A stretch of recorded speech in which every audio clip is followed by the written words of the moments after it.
जय हिंद। मी बापू Bangar, police उपायुक्त, वाहतूक शाखा पिंपरी चिंचवड।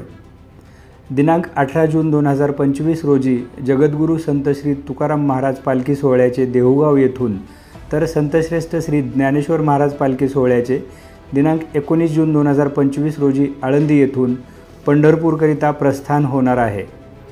शिस्तमय, भक्तिमय आणि आनंदाची वारकऱ्यांची ही वारी सुरक्षित वारी होण्यासाठी आपल्या सर्वांच्या प्रयत्न व सहकार्याची नितांत आवश्यकता आहे। प्रस्थानापूर्वी 2 दिवस अगोदरपासूनच तीर्थक्षेत्र देहू व आळंदी या ठिकाणी भाविक व वारकऱ्यांचा अतिशय मोठ्या प्रमाणामध्ये राबता असतो।